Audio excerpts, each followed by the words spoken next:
By the way, It's amazing how they can communicate all of this to us because they come out able to speak to us, right? Yep. They come out pretty much doing graduate level dissertations. Yeah.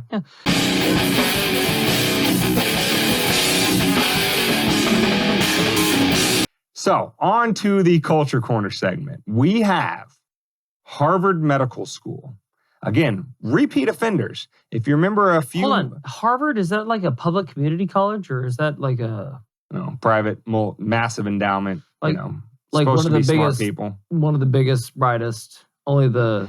No, yeah, this is one of the premier medical schools in the world. Oh. Yeah, this is just some hobnob in the middle of South Dakota, Minnesota border. This isn't the... What's the water boy college? Oh, fuck. Southeast Louisiana State University. Yeah, something like that. Let's go with that. Yeah, it's not that.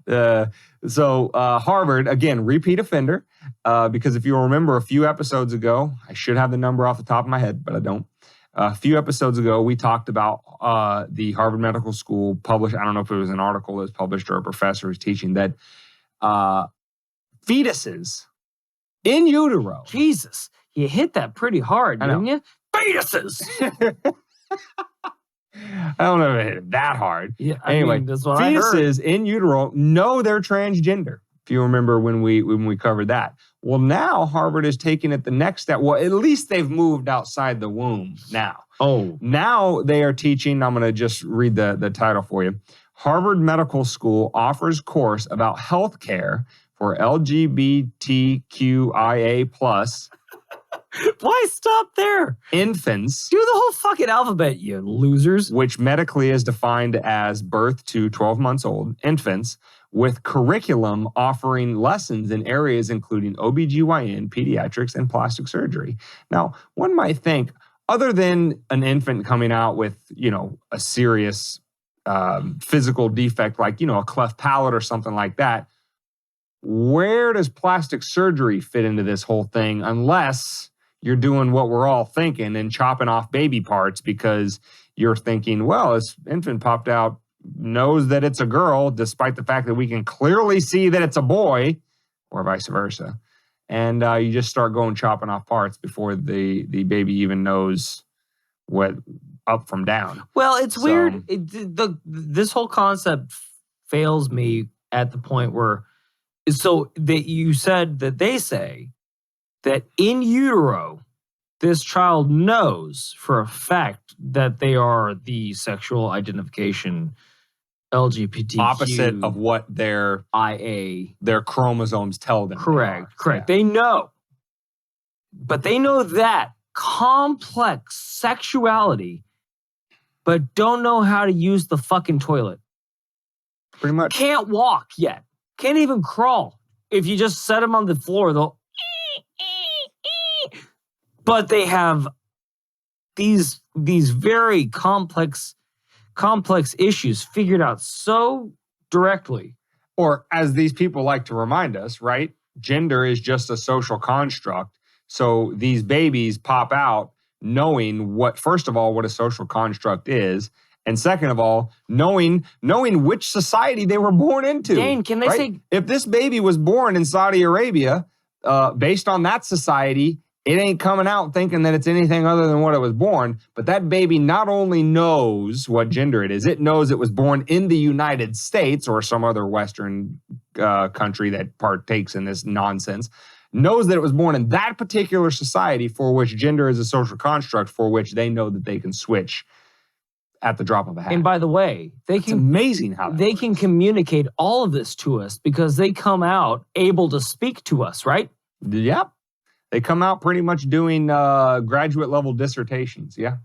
Hello, father. Oh, excuse me. Hello, birthing person 1. Hello, birthing person 2.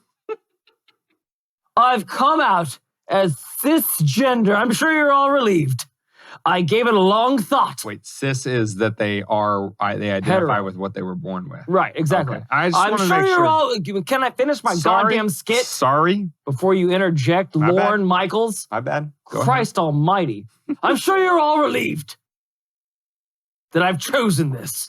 But mind you this. I gave a long, hard, and throbbing thought to being transgender. Yes, Father, that would have killed you, wouldn't it? Your young boy not being a quarterback for his high school football team. I shudder to think. And Mother, that I wouldn't give you a wonderful daughter-in-law.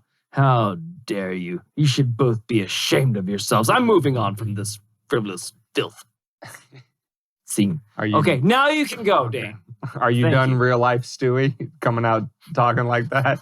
I was going more like the, no, please, continue.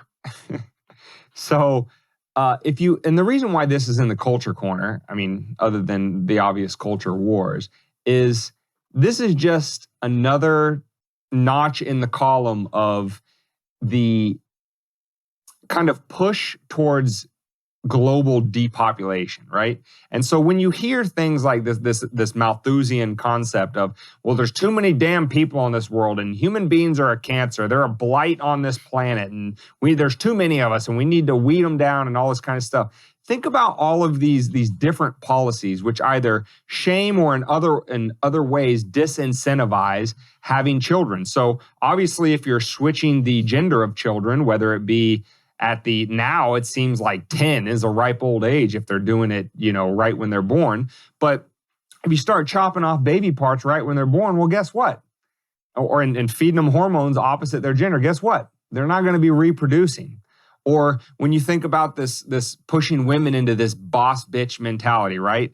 Value your career over the literally miracle that a woman can do with her body, which is create a brand new human life. Oh. It's much more important to go staple papers for 40 years than it is to have a child. Or this idea of toxic masculinity, right? We want to make men completely, separate and apart from women and stay away from them, and they're terrible. Down with heterosexuality, up with everything but heterosexuality. Pollute the food supply, which has got testosterone levels in men at something like 40-year lows. And then, in less on the nose things, but it's not completely unrelated, completely destroying the money supply. Inflation through the roof, because if you barely have the money to feed yourself, you ain't going to have that much money to feed children, right? So when all of these policies seem to be pushing in one particular direction, disincentivizing procreation, that's not a coincidence. That's not by chance. And this is why the culture wars matter.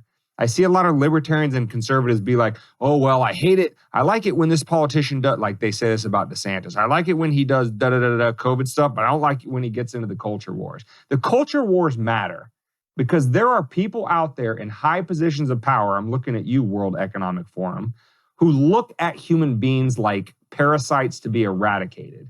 And that is a very, very dangerous ideology because that's not far from train cars. And these people have a lot of power, and if they can't do it violently like that, they're going to subvert society with methods like this to try to make it difficult or in some cases impossible to procreate. And that's not a world that any one of us want to live in. Have you guys seen The Handmaid's Tale lately?